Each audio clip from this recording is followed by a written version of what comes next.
Ipoje wanafamilia wa A Media, karibu sana. Hii ni Friday recap ya mtu mbili hapa. Ni mimi Felista Method. Mtandaoni napatikana kama Official Felin. Siko peke yangu, nipo na mwenzangu. No, but the name Jimmy the Great, aka Mfalme Burudani, sauti yenye mamlaka, the one and only Jimmy the Great. Unapata sehemu nyingine mtandaoni unanipata kama Jimmy the Great. Niko ndani ya A Media hapa, tunakiwasha every Friday, tunakuletea the Friday recap. Hii ni Big Friday katari sana. Matukio yote ambayo yamejiri ndani ya wiki nzima. Kama nilivyosema hapo, MC Jimmy kama ulivyopata kumsikia yuko hapa pamoja na Blessed Daughter. Hapa kwa mama kazi. Sure.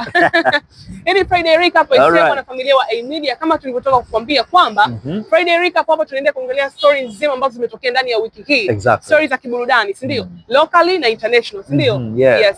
Za local nitaenda kuongea hapa. Zote tunaenda kuzichambua wawili sisi hapa, mimi na Jimmy. Instagram tunapatikana @amedia_to_the_world, lakini bila kusahau wadhamini wetu Miss Fau Juice pale Anthony Graphics.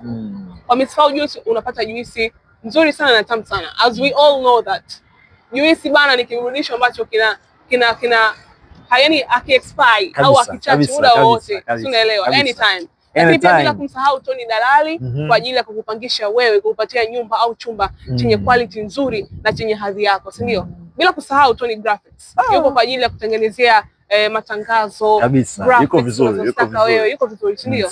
Tuendelee bwana, jump to the next one, kwamba story nyingine hapa ya local bwana tunayo bwana hivi Juksi. Kwa hiyo tufanyie hivi jamani, Juksi hapo ngoja nicheke. Noma sana, tusamee kaka, lakini bwana Juksi ametangaza ujio wa JP Reception 2025 na nimesema bwana inafanyika hapa ndani ya Dar es Salaam. Venue ametoa wapi? Venue bado, ila tarehe ni 28. 28 Mei, right? Okay. Bwana, unajua kiingilio cha mtu single ni shilingi ngapi? Nicheke kwanza. Hebu waambie watazamaji ni shilingi ngapi? 500,000. 500,000 ndugu Mtanzania. Mimi hapo nilipochoka. Kwa hiyo Juksi, ngoja kwanza. Juksi, utaki tuje tuambie tufanye umbe wetu? Utaki? Mambo gani haya? Sijui. Sijapenda. Yaani hapo anacheka anajizuia jibi. Kupita kwenye status ya Juksi niliona ametangaza hiyo kitu kwamba atakuwa na JP Reception ambayo itafanyika tarehe 28.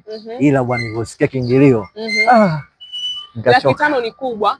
500,000 ni kubwa sana Juma Juksi, lakini sijajua plani yako umezingatia watu wa aina gani wa kuhudhuria kwenye shughuli yako. Ujue ile white party iliyofanyika Nigeria, baada ya night party kuna video fulani hivi ilivuja ya wewe na Diamond, kama unaongea kama unasema kwamba Watanzania na mimi hamtotuangusha kwenye mapokezi ya hii harusi. Kwa kama Nigeria wamefanya vile, basi sisi tutalipuka kwa aina yetu, si ndio? Sawa. Lakini sasa tunataka tujue hiyo 500,000 mmehusisha watu wa aina gani? Juma Juksi, mmehusisha watu wa aina gani? Je, ni Watanzania yoyote? Kwa sababu ingekuwa kiingilio chini zaidi ya hapo. Na kuna comment fulani hivi niliona. Kuna Mtanzania mmoja akasema, jamani hii sherehe kwa tusifanye pale kwa Mkapa. Kama kwa maana hiyo, kama ni kwa Mkapa, kwa hiyo venue ni bure kwamba mtu yote anaweza kuhudhuria. Fafanulia hiyo 500,000 nyingine inaenda wapi? Hiyo 500,000 jamani, nadhani itakuwa ngumu kwa watu wengine ambao pia wanapenda au wanawiwa kushiriki kwenye hiyo event yao. Muda si bado. Tusubiri tuone, 28 bado. 28 bado, lakini nadhani ni next week. Next week, yeah. Hapo mji utachafuka vibaya mno. Noma sana. Sasa tena kwenye story nyingine. Bwana, tuliona hapa juzi kati Dogo Sergeant na mwanamuziki Chino Wanaman kutoka pale Chino King, right? Wamepata kuingia studio na kuweza collaborate kidogo kwenye Zombie wimbo na ngoja kama Zombie. Wana Dogo Sergeant hapa bwana amefanya kwake na very soon tutegemea hiyo wimbo kutoka. Lakini outside of that, Jumamosi kuna nini? Hebu niambie kuhusu Chino. Waambie. Wewe bana, mwanafamilia wa A Media, kama ni mshabiki kindakindaki wa burudani, Jumamosi hii, yani ikiwa na maana ya kwamba tarehe 10 sasa, si ndio? Maana leo ni tarehe 9. Tarehe 10 it means Jumamosi ya kesho kutakuwa na moto utakao waka pale Kimvule I say, okay? Ni show moja matata ambayo Chino ataenda kuipiga pale. Yes, itaenda ku happen. Guess what? Hatuwezi kujua, labda atampanisha Dogo Sergeant kwenye ngoma yao mpya hiyo. As we all know kwamba Dogo Sergeant na Dogo Pattern wameibuka wote kwa wakati mmoja, vipaji vimeonekana. Tumeona Dogo Pattern akisapotiwa na Zuchu kutoka WCB, lakini pia Dogo Sergeant hajaachwa hivi hivi kinyume. Alipata kuhojiana, kufanya mahojiano na vyombo vya habari baadhi, na tukasikia kwamba msanii Rayvanny ana mpango wa kumsupport Dogo. Lakini mbali na hapo amini pamoja na hilo kwamba tunaona Dogo Sergeant ana nini, amesapotiwa na Chino Kid. Umeona kuna ngoma mpya ambayo inatarajiwa kutoka ambayo ndio ile inaitwa Mazombi. Tumesikia melodi yake, kama hujapata kuisikiliza bado hiyo trial, yes, nenda kaisikilize pale kwenye digital platforms za Chino kaposti. Utaona Dogo yuko mkali sana kwenye moto. Hiyo zombie kitoka tutacheza kama zombie. Hatari sana. Jump to the next one, ni kwamba jana imetolewa nani ya J Melody, Addiction. Okay, Addiction. Hatari. Hii ngoma hiyo nani album ni hatari. Ni album, yes. Nzito. Hapo nataka niongezee kwamba as we all know J Melody. Sasa kipenzi cha wanawake. Kipenzi cha wanawake. Kipenzi cha wanawake. Tuongee tu kitu kimoja. Okay. Melody ni mtu ambaye huwa anatoa back to back. Huwa anatoa hits. Unaelewa? Na when it comes kwenye issue ya album sasa, tunajua hata tukiangalia mfano wa album yake mwaka jana iliyopita, ilikuwa inaitwa Therapy. Nyimbo zilikuwa ni kali, wasanii aliowashirikisha wote walitisha vizuri tu. So this time around album imeachiwa leo Ijumaa, na alitangaza usiku kuamkia leo, right? Usiku kuamkia leo, yes. Kwa sababu alitangaza 2 days ago kabla ya jana kwamba ataidrop leo Ijumaa. Hiyo album inaitwa Addiction. Shabiki wa J Melody, shabiki wa muziki mzuri, go and support him. Nyimbo ipi ambayo umeanza kusikiliza ambayo kuingia kwenye hiyo album? Kusema ukweli, kuna nyimbo moja inaitwa Mara ya Kwanza. Hiyo ndio nyimbo ya mwisho, I think kwenye tracklist yake aliyoitoa ipo ya mwisho. Maana hiyo tracklist ina nyimbo 12. So Mara ya Kwanza imenigusa, lakini pia ngoma aliyofanya na Gwiji Mwana FA ya moto. Hiyo Gwiji ni hatari. Imenigusa. Yes, tunamjua hana balaa kwa J Melody. Hana mambo mabaya. Kwa hiyo hizo ndo story ambazo zimehappen kwenye local news. That's a good story. Tuingie kwenye international news tupate kujua ni kitu gani kinaendelea huko kimataifa zaidi. Jimmy. Yes, we are back again. Baada ya kumaliza zile local big stories, sasa tuende kwenye international big stories. Bwana, kama sijaenda hapo, nikwambie kwamba Tony Dalali anakuhakikishia wewe mwana Dar es Salaam unapata chumba, apartment, chochote kile ambacho uweze kupata sehemu yako kuishi. Hapa Dar es Salaam unaweza kuwa na kila kitu, lakini ukija mambo ya kupanga, kwa kweli unakuwa na mambo inavuruga kwa sababu kwa mwenye nyumba huyu anakwambia hiki, lakini Tony Dalali ni dalali aliyenyoka na kupa mashavu mengi sana. Unapewa nyumba au chumba chenye hadhi yako. Yani kutokana na hela yako. Yani mjini hapo unapanga kutokana na hela yako. Bila kusahau mwamba Anthony Graphics. Yeye anakutengenezea matangazo ambayo unataka. Kama una matangazo ya biashara, kama una matangazo yoyote yale ambayo unataka, tangazo lako lionekane kwa muonekano mzuri, muonekano wa posta kali, yeye anahusika kama kwenye masuala mazima ya graphics pale in design. Cheki Anthony Graphics, anapatikana kwenye mitandao kama hivyo, si ndio? Tuendelee na international news. International news bwana. International news. Tanzania tumepata heshima tena.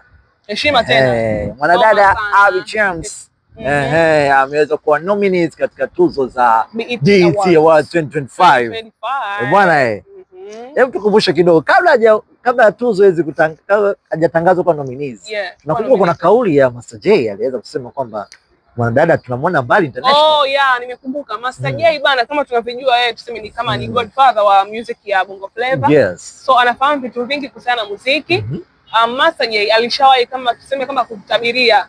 Na sio Master J peke yake, hata Harmonize.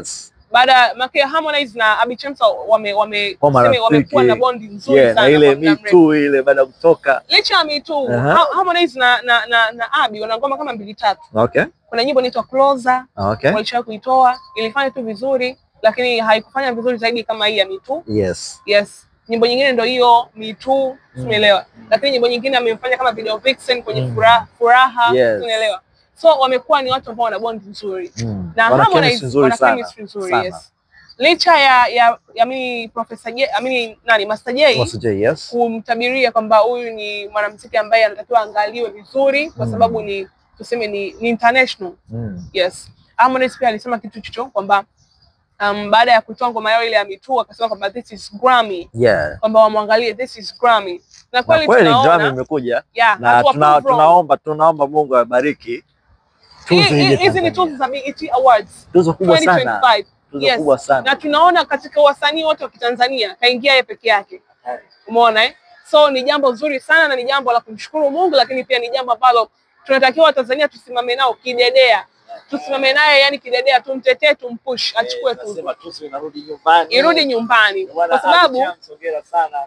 Kwa tuzo kubwa sana kama nominees. Lakini Jimmy, unajua kwamba kitendo cha kuwekwa kwenye nomination, list ya nomination kwenye tuzo kama hizo ni kitu ambacho tunatakiwa tukiappreciate sana.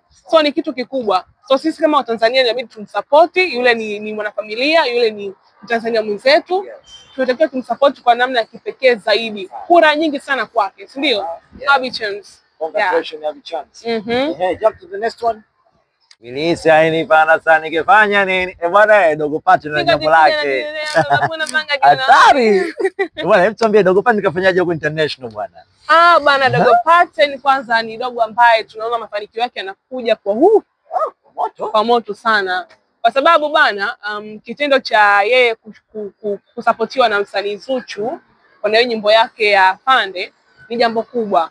Ni jambo ambalo limemfungulia baraka. Unaelewa? So Dogo Paten kachaguliwa kwenye kinyang'anyiro cha kwenye tuzo za African Arts Entertainment Awards. Unaweza kusema AAEA, African Arts Entertainment Awards 2025 kwenye kipengele cha Best Single Fusion. Unaelewa? Mchakato pia kuna bado. Mchakato bado hujaanza. Amesema kwamba bwana hiyo vurugu la Paten kwenye hizo tuzo. Dogo anakuja vizuri sana. Kwa ambao wanaujua muziki wa Dogo Paten, naomba tumsupport mdogo wetu. Ni dogo ambaye anafanya vizuri sana, ni mtu ambaye ni msanii ambaye tunaona kipaji chake kupitia challenge zake alizokuwa anazifanya mitandaoni, kupitia interview ambayo amefanya na vyombo vya habari tofauti. Pia akatuthibitishia uwezo wake kwenye nyimbo yake ambaye amemshirikisha Zuchu. Afande. Bwana Afande, legeza kamba kidogo kwenye nani. Fanya hivyo. Sure, so tuwasupport. Tunaona ni tuzo kubwa ambazo zinakuja nyumbani, tuzo ya Abby Chance na tuzo ya Dogo Paten. Support, tupige kura kwa wingi, tuzo zirejee nyumbani. Wewe kwanza, mimi wa pili. Bwana, tunaenda kwenye story ndogo ndogo. Very soon tutarudi. Na story nyingine pia ni kwamba teknolojia jamani imekuwa kwa kasi sana. Kwa nini nasema hivyo? Kwa sababu hatujui ile Gibela remix kwenye ile verse ya kwanza amefanya nani kati ya hao ambao unaona kwenye screen yako, si ndio? Kaa tulia na upate comment. Ukishapata comment drop kwenye page zetu tujue nani halisi au nani ambaye alikuwa nani mwenye hiyo verse kwenye Gibela remix ya Rayvanny pamoja na Chino Kid, si ndio? Lakini pia unaambiwa kuzaa sio kulea, mtazamaji. Kuzaa sio kulea kwa sababu gani? Tunaona mwanadada Paula akicheza na mtoto wake kwa maringo, Princess Amara. Akicheza vizuri sana ule siku baada ya usiku wa birthday party ya mtoto wake Amara. Ilionekana video pale wanacheza nini, wanafurahi yeye na mtoto wake. So tunaona kuzaa ni kwingine na kulea ni kwingine. Utakapozaa utaweza kulea. Mwana A Media. Bila kupoteza muda, ulikuwa na mimi Felista Method.